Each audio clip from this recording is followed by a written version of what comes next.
My colleagues manage with this. Stop complaining when you haven't contributed a cent. That's what Bob exclaimed as he threw $300 at me for our monthly expenses. The kind, ideal husband I thought I had was nowhere to be found. Holding on to that money, I smiled brightly and replied, "I contribute $2,000 to our home every month."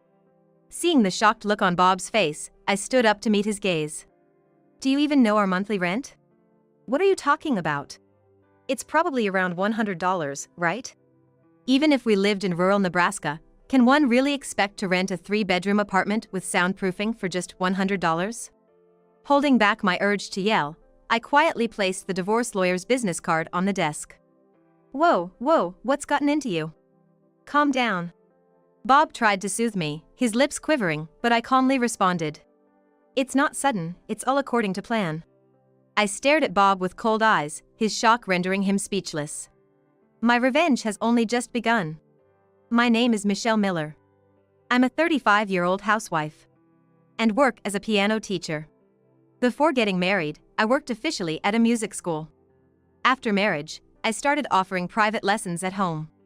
Juggling household chores, childcare, and teaching piano, my days are pretty packed. I married Bob when I was 28. We met at a charity concert organized by the piano school I worked at. Bob helped coordinate equipment and acted as a liaison between us and the venue. He wasn't exactly adept at his job, but he was quick to bond with the venue staff, ensuring smooth negotiations. Bob asked me for my contact information on our way home from the afterparty of the competition. I accepted Bob's invitation for a date, and we began to go out together.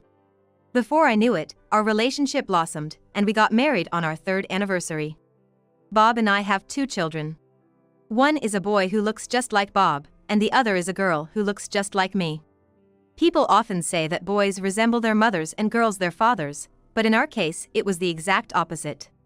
We used to joke about that. We were a very close-knit family, always going shopping together. However, once our children started elementary school, Bob began acting strange. "I'll be home late." "Again? You've been busy lately, haven't you?" My husband, who only occasionally worked overtime at the beginning or end of the month, suddenly had many late nights. He would always come home late, reeking of alcohol. He mentioned that since he switched to a sales job, he had a lot of client dinners, and I thought, gee, working in a company must be tough. Thankfully, since I didn't accept students in my home piano lessons in the evenings, our children were never left alone at night. Because of this, I felt a strong responsibility to support Bob to the best of my ability. However, he gradually began to show a colder attitude towards me. At first, it was small complaints about meals or housekeeping, but soon, he started nitpicking about how I spent money. "Hey! What's for dinner today? It's unfair that the meal for the breadwinner, which is me, is the same as for you and the kids. Mine should be more extravagant." "Well, I work too, you know. And the kids are growing, they need proper meals." "Stop being so selfish. Only young women can get away with that. Stop making excuses and listen to me. Forget it. I'm gonna eat out." "What?" Saying that, Bob left, leaving me and the kids in shock. I felt anger rising, but seeing my children frightened by Bob's outburst, I decided it was more important to comfort them. I chose not to worry about where Bob went. But from that day on, Bob's behavior changed drastically. Apart from weekday overtime, he also started working more weekends. Despite complaining, I saw a delighted Bob getting ready, and I couldn't help but feel this isn't about work. Women's intuition, as they say. Observing Bob closely, I noticed many red flags. Though he never had an interest in fashion, he started buying brands that younger people would like. He would often be on the phone on our balcony late at night. And to top it off, I saw a transaction for women's jewelry on our credit card statement. The final straw was when Bob suddenly started dictating how the household expenses should be used. "All these years, you've been overspending, which limited what I could do. From now on, our monthly budget is $300. Got it?" $300? That's impossible. Just the groceries for the 4 of us cost over $500. "That's because you're being extravagant. From now on, I'll spend as I please. If you want to spend money, earn more yourself." True to his word, from the next month, Bob only gave me $300. I managed with my earnings and some savings, but it was not enough to maintain the lifestyle Bob expected. I might have to consider divorce, I thought for the first time. Whether there was another woman or not, I used to think, if he comes back to us before the kids are grown, it's okay. I was trying to reassure myself. But when I considered whether my children needed a father who acted irresponsibly and didn't care for his family, I felt that maybe we didn't need Bob. I was still a bit hesitant, but one day an event happened that made me decide on a divorce. Would you shut up? It was a Sunday morning, and I was making breakfast. Surprisingly, Bob, who usually leaves early, was still home. The kids went into his bedroom hoping to play with him. Then, with a loud voice that could probably be heard outside, Bob yelled at them. Hey! Why'd you yell out of nowhere like that? Isn't taking care of the kids your job? Stop slacking off! You're their father too, you know. Huh? I don't need noisy kids around. I'm trying to get some rest here. Keep 'em quiet. The reason you're tired is probably because you've been staying out late every night, maybe cheating on me. I bit my tongue, holding back from saying that out loud. The kids were clearly frightened, hiding behind me. Seeing them like that, the idea of divorce solidified in my mind. I need to protect my kids. As we looked at Bob, who was now snoring loudly in bed, I made up my mind. Later, I started by checking my own finances. Could I maintain our lifestyle while continuing my classes from home? And what about the future of the kids? To my surprise, I realized that I could sustain our lifestyle just on my own income. The reason our expenses had shot up was because of the family credit card which we had gotten for both of us. Seemingly forgetting it was a family card, Bob had been using it here and there.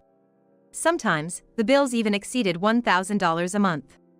I had only been checking the total amounts, but Bob's charges started increasing right around when he began working late. And they were all at fancy restaurants and hotels, the kind you'd go to for a romantic getaway. My love for Bob cooled to absolute zero as I realized he might be using our family card for trysts with his affair. But confronting him now might just make him hide the affair. So, I decided to first make sure our finances were rock solid, and then corner him once everything was set. About 3 months after learning about Bob's affair, I managed to gather all the evidence. Bob had no idea that I was onto him, so gathering evidence was a breeze, no need for a private investigator. Then, on Bob's payday, I decided to make my move. Getting ready for a date with his mistress perhaps, Bob was in high spirits that morning, humming while picking out his clothes. I approached him cautiously. Hey, isn't it payday today? The $300 you've been giving for household expenses isn't cutting it. I think you'd understand if you checked our finances. Will you stop with the excuses? It's all your incompetence. You've ruined my mood. He interrupted me angrily. But I persisted. But, it's not enough. At this rate, we might have to sell the house. Bob sighed dramatically and ran his fingers through his hair. He took out his wallet, pulled out 3 bills, and waving them at me, said, My colleagues get by with this. You haven't chipped in a cent, so stop complaining.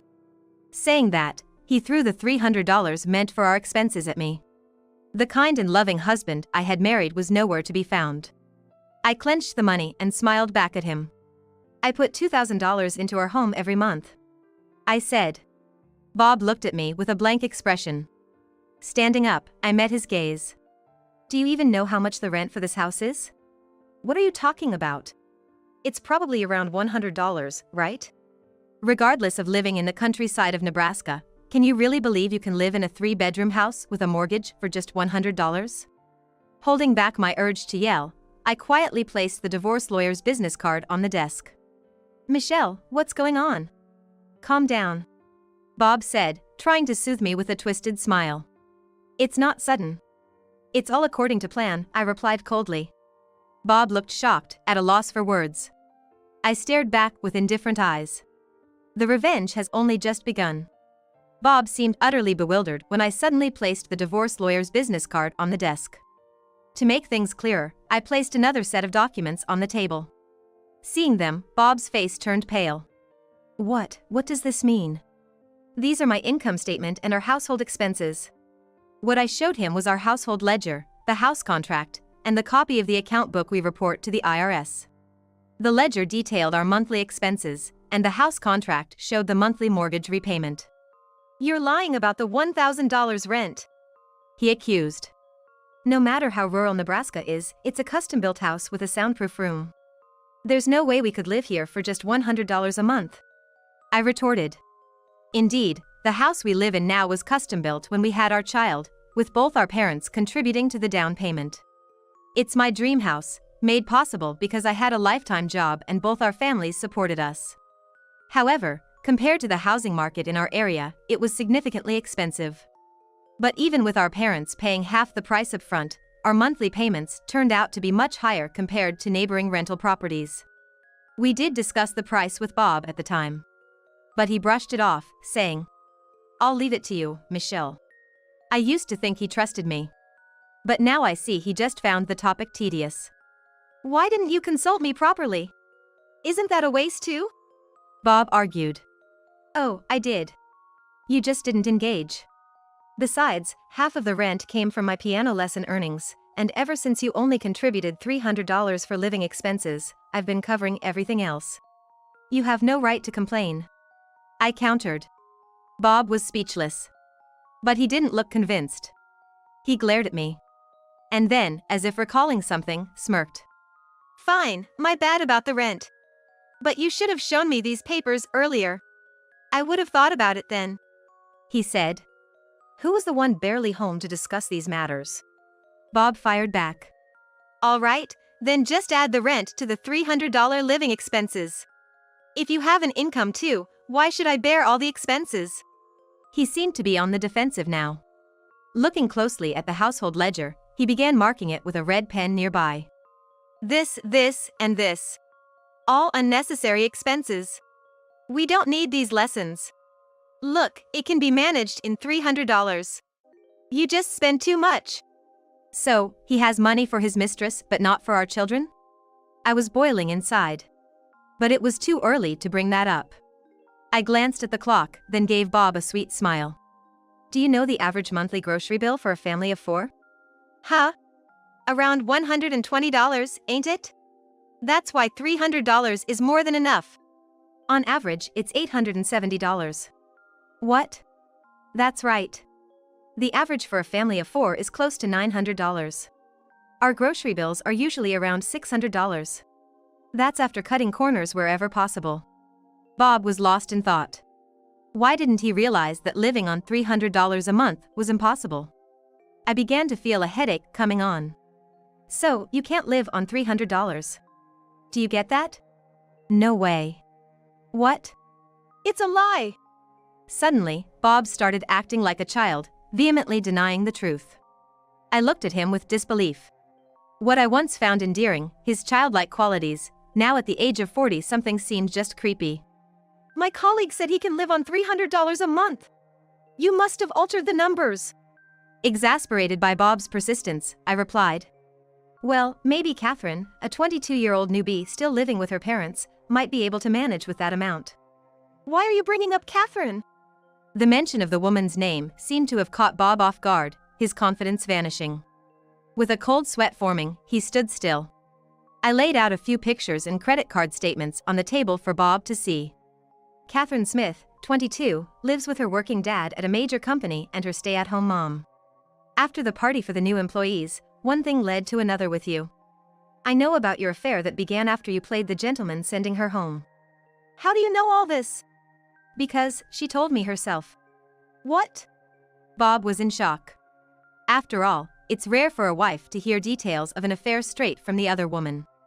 Oh, I became friends with her. On social media. It was easy. Just approached her, saying I too was having an affair. She quickly spilled the beans, even shared photos. But, how? In the age of information, you gotta be careful. She shared photos, like this one. I said as I placed a picture of them in a compromising position right in front of Bob. Bob, with eyes darting around, was sweating profusely. Oh, and she should be receiving one of these soon. Receiving what? This legal notice. I said that and handed Bob the certified letter. It was an official document my lawyer, whom I had contracted while gathering evidence, had prepared for me. As Bob read through it, his face turned pale. $5,000. I can't afford that. Oh, your father said that amount was reasonable, didn't he? What? You told my parents? Of course. They should be here any moment. Just then, the doorbell rang. I simply replied, "Come in," to the person on the intercom and returned to the living room. Michelle, is everything sorted? Thank you. Right on time. That's good to hear. My mother-in-law stood behind her husband, looking utterly devastated. My father-in-law, usually a calm man, was red with rage. He approached Bob and landed a solid punch. Ouch! What was that for, Dad? You're no son of mine. Betraying Michelle? You're the worst. I'm gonna knock some sense into that rotten character of yours. Bob was in shock, and frankly, seeing my father-in-law this angry was a first for me too. Right then, the intercom rang again, signaling another visitor. I told the person on the other side to come in. I told the person on the other side of the intercom. Come on in. Bob was speechless upon seeing that person. Now that everyone involved is here, I'd like to resume our discussion. Please have a seat over here. I said that and pointed to the chairs I'd set up at the end of the table. Both my in-laws and the other guests who arrived later took their seats as instructed. After confirming that everyone was seated, I resumed the conversation with a smile. Now, Catherine, please introduce yourself. I'm Catherine, 22 years old. I'm so sorry. Bob invited me and I couldn't refuse. That act is quite enough. Huh? Catherine pretended to cry and kept apologizing, but I cut her off. Caught off guard by my unexpected attitude, Catherine looked shocked. She probably wanted to play the innocent role of a young new hire who was invited by her boss and couldn't say no. Unfortunately for her, I knew all about her plans. You told me everything, didn't you? On Instagram, right, Ms. Lemon Candy? No way. Catherine turned pale and stared at me as if she had seen a ghost. Her parents looked at her in confusion. I then spread out the printed conversation between Catherine and me on the table for everyone to see. The conversation detailed a shameful account of their affair. Catherine's parents seemed to be shifting between anger and embarrassment. After a while, her mother stood up and slapped Catherine. Ouch! What was that for? You told me you were confused because you didn't know he was married and got a legal document about it. What is this? You knew he was married, encouraged a divorce with his wife, and then there's all this trash talk. Catherine's mother seemed very sensitive about the subject and began to tear up. I did feel a bit sorry for her, but it was a mess her daughter had gotten into. Plus, it'd be good for her to know what I'd be talking about next. Also, seeing your husband every day and then hitting on another married man from the same department? That's some stamina. Wait, that's... Bob had a disbelief look on his face as he listened to my words, but when Catherine seemed very flustered, it seemed he realized it was true. Fuming, Bob stood up, grabbed Catherine by both shoulders, and yelled. You had another man besides me? Who is it? Do you know how much money I spent on you? And you cheat on me? You wretched woman! Hey! You were the one who made the first move on me. Even though you have a wife and kids. It's a privilege for you to date a young and cute girl like me. What? How can you be so deluded? Watching the two of them bicker, I sighed. Blaming their affair partner while ignoring their own faults, really? There's a limit to how foolish one can be. It seemed like I wasn't the only one who felt this way, as both sets of parents looked utterly dumbfounded. Then, Catherine's father, who had remained silent till now, stood up. The arguing Bob and Catherine noticed and fell silent. Catherine's father began speaking slowly. Michelle, I deeply apologize for everything. We want to cover the damages for emotional distress. We know a dairy farmer looking for help, and we'll send Catherine there to work off the debt.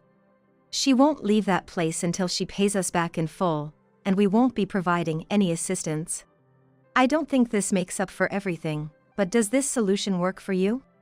I'd rather not have her name appearing in my bank account every month. So, I appreciate your offer. Whether you cut ties with her is up to you. Catherine's father left with Catherine and her mother. As soon as I felt a sense of resolution regarding Catherine, the front door closed and Bob said something surprising. Hey, Catherine had me fooled. So, can we start over? I'll do whatever you say. That's fine. I can't stand being with you anymore. Let's get a divorce. And of course, I'll be seeking child support and division of assets. What? No way. Bob looked dejected as he slumped back into his chair. My father-in-law forcefully dragged Bob out of the house and took him back to their family home. Finally, it was over. Alone in the living room, I took a deep breath, relaxed, and then started preparing dinner for my children who would be home soon. And after a short while, she started preparing dinner for the kids who were gonna be home soon. Later, I and Bob divorced without any issues. Bob's father-in-law was furious, and even his mother-in-law said she never wanted to see his face again. Thus, Bob was cut off from his in-laws. Naturally, he didn't get any financial support and asked if he could pay me in installments, but I refused. As a result, it seemed Bob had to take on debt to pay the alimony. Moreover, his affair with Catherine was exposed. He managed to keep his job but was moved to a lesser role in the company. Apparently, he got a 40% salary cut. With his reduced income and the debt to repay, it's said he's been working part-time at construction sites at night and even on weekends. I heard Catherine is working non-stop at a relative's ranch. She used to love cosmetics, but now she's living in a place where the only nearby salon is run by elderly women in their 70s. She can't even afford makeup, let alone get her nails done. Every day, she laments that things didn't turn out the way she expected. It seems she's also being sued for alimony by the wife of another man she had an affair with. It sounds like her liberation won't be happening anytime soon. As for me, I'm living happily with my 2 kids. My piano lessons have been gaining popularity. After I started evening classes just 3 times a week, they got fully booked by adults who wanted to learn the piano, and my income has been steadily increasing. I thought my kids would be sad after the divorce, but it turns out it was just me who felt that way. They even told me, We like you even more after the divorce, Mom. You're cooler. That made me feel a bit happy. Education is gonna cost a lot, but if things continue this way, I'll be able to save enough for my children's desired future paths. Listening to the beautiful melodies my students play on the piano, my heart dances with excitement for the bright future ahead.